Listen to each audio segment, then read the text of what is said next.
Welcome to Risk Engineers Talk Governance.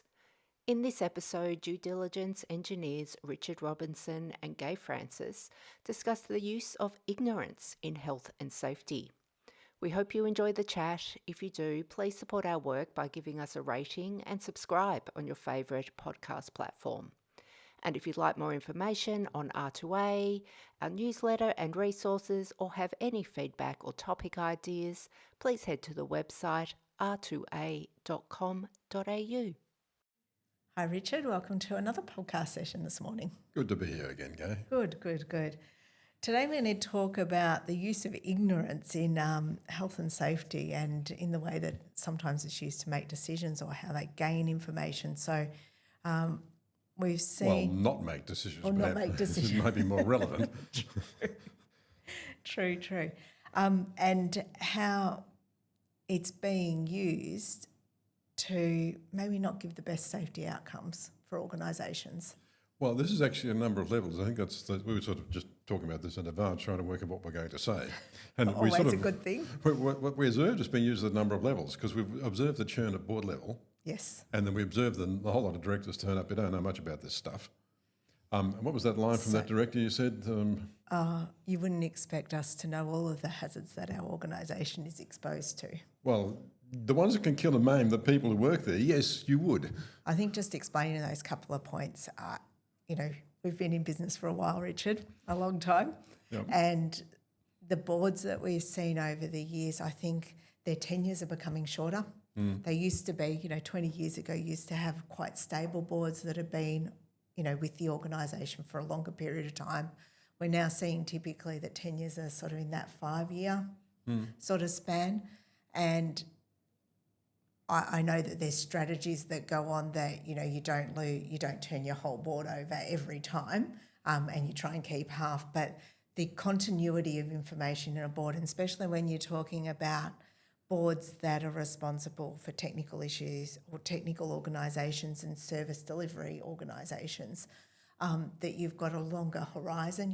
They're typically boards that are going to be running, organisations that are going to be running for 20 years and 30 years, 50 years for that investment cycle for renewal of infrastructure and things like that. Dams and things like that. Well, you might remember I was on a ministerial panel, and the most notable result of which is that I discovered that the minister's never wrong. It's the first thing I discovered. But one of the reasons why, as far as I can tell, it happened was that they used to make sure they had a dam safety expert on the board, and then that person retired, just age and things like that. And rather than appoint a new dam safety expert, they said, no, we'll appoint a commercial board member and you can just retain consulting engineering advice as required. Well, that's not quite the same as having a person who actually knows about dam safety on the board. Yeah. Well, it's got two things there, hasn't it? Because the board has to know what questions to ask. Correct. And when to bring in the dam safety expert. And then they've got to interpret that information to make those decisions. Well, that's one of the reasons why I think I've observed is that that ignorance is actually being used as a tool, because sometimes what seems to happen, if you've got a board member who's perhaps overly active in a certain area, when their retirement comes up, you find a new board member with other skills who doesn't actually share that same interest. But that means, in a sense, you're surrounding yourself with... Well, it's a bit like I keep talking about autocrats. What they do is surround themselves with yes people, so they don't actually get the information they actually need. And the whole point of our sort of democratic process is that you try to get the right information, even if you don't want to hear it. And I think, going back to that, and they're getting the information to maybe from a governance and a liability management aspect rather than improving the safety aspect of an organisation long term. Well, it's very Orwellian. I mean, it's one of those things. It's very what? Sorry? Orwellian. Orwellian. George Orwell, 1984, and all that sort of good stuff. Oh, okay. Please fill us in. Enlighten. I'm not sure I can give you a rapid summary of the entire book in this particular podcast. What's the relevance of?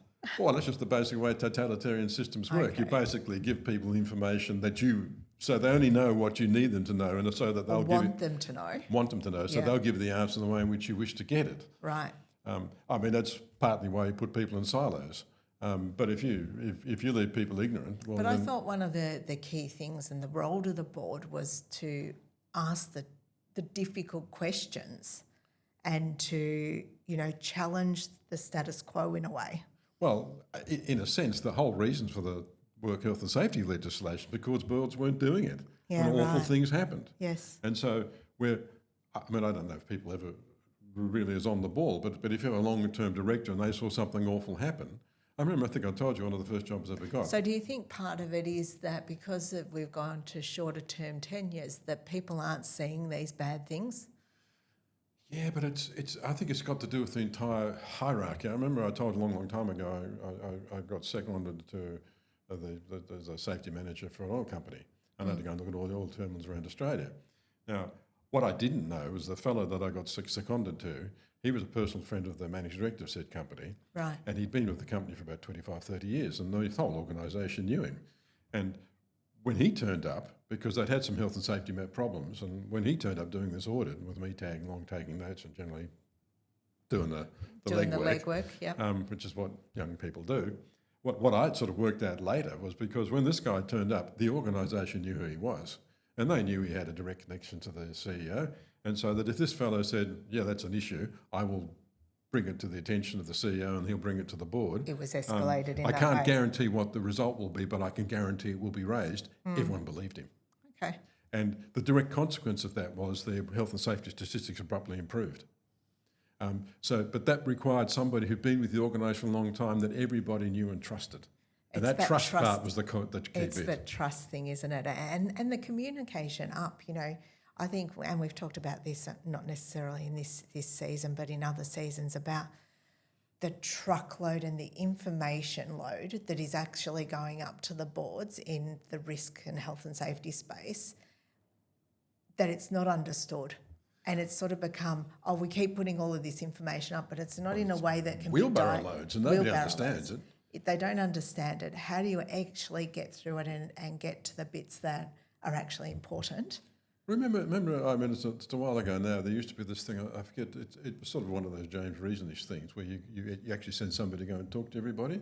I remember the funniest one was, remember that water company I got the job for? The bigger water company had taken over the smaller water company, and they'd been forced to upgrade the water supply to grade A, Class A water, which was just a holiday settlement. So basically, a mob of people turned up in summer, the rest of the year everyone just used tank water, didn't care.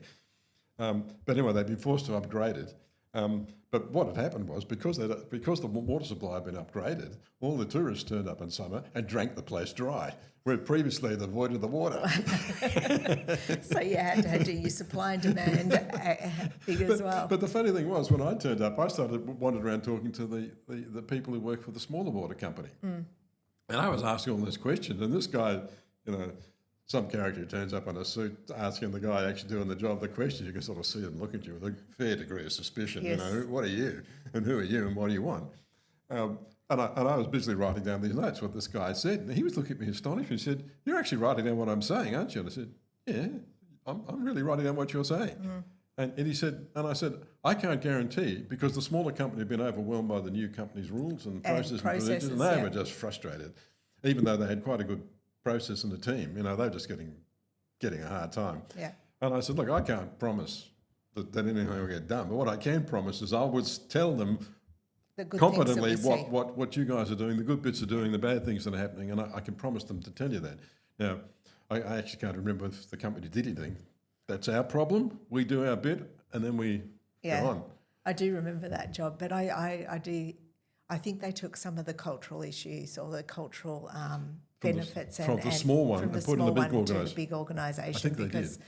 they had a really good team environment and culture of reporting issues, whereas sometimes we see that issues are in larger organisations are often buried and not escalated to the level that they need to be. Well, that's like that stoplight thing, which I think seems to have disappeared. The red, amber, green business, where if you've been blocked by the normal line management getting something done, you had the right to report it, and once a week, I think it was, the senior management got a red, amber, green, and if red meant that there was an issue that had been tabled but nobody looked at it yet, amber means it was being thought through, and green meant it had been dealt with. Yeah. And every week, all senior decision makers, all GMs, got a summary of what the trips were directly reporting. I think everybody in the organisation had access to that, so you could report a red a red issue, and that would, in the health and safety sphere, Yeah, that you would didn't be want to be a serial whinger because that would have other consequences. That's right. But and I think people were primarily using it for those kill and maim, those really Well, the people were serious frustrated by things that, weren't getting done. The one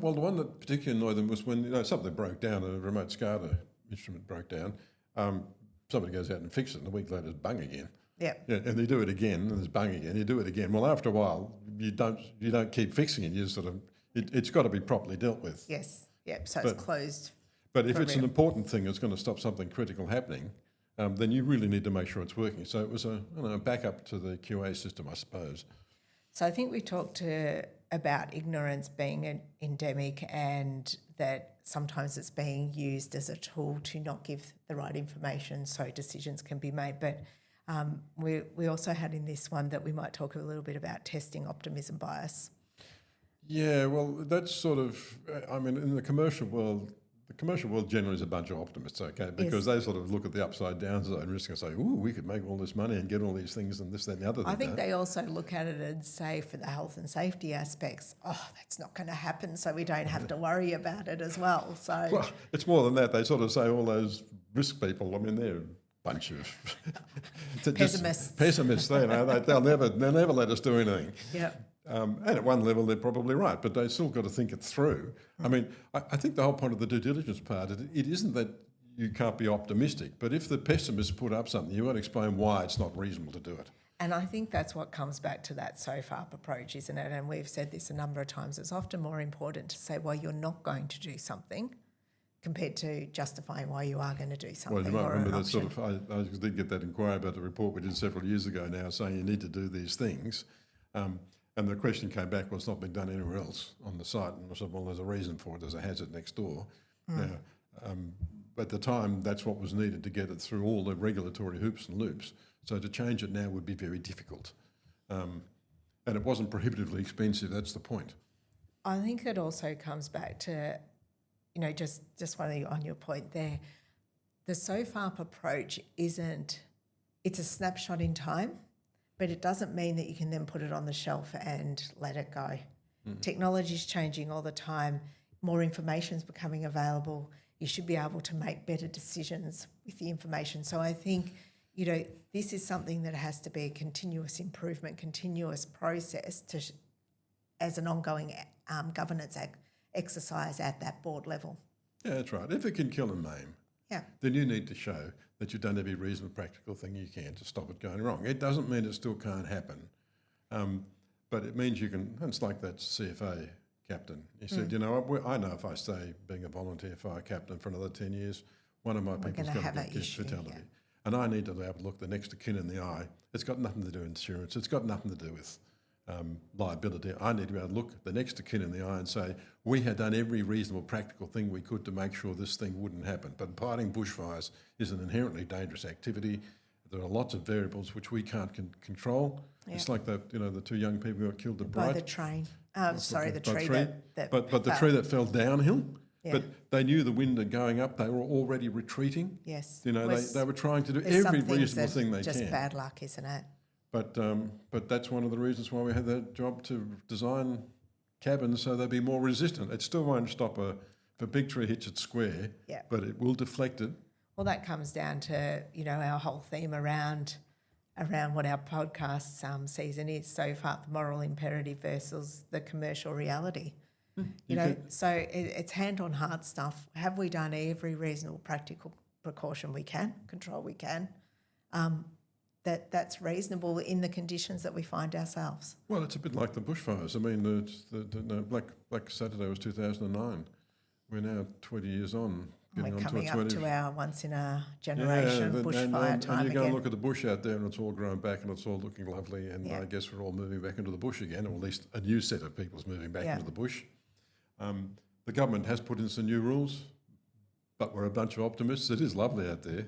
Yeah, and why wouldn't you live out there? But there's things that you can do now that are reasonable, and you've got to consider, that are practical, that you have to test whether they're reasonable or not. And I think it's that long-term vision that has to keep going, and that's where we've seen the downfall in organisations not having that really long-term It's like building bushfire bunkers. I mean, it's entirely possible and practicable. It's probably another $50,000 when you buy a place in the bush. Maybe it's a good idea. But there's some facilities in those bush areas, like we've seen at schools and things like that, that do have those in place. Well, only after the last ones. Yeah, but what I'm saying is that was been the change. So Indeed. what is now reasonably practical, and there's some organisations, would you put it in for a single house? Maybe, maybe not. But if you're inviting a whole lot of people to a location during bushfire season, then you may. That's right, because you can't, well, the program, I better not say which school it is, but the program is they'll take the kids out of there if there's any kind of bushfire season around. But if they truly get stuck, they have a bunker. Correct.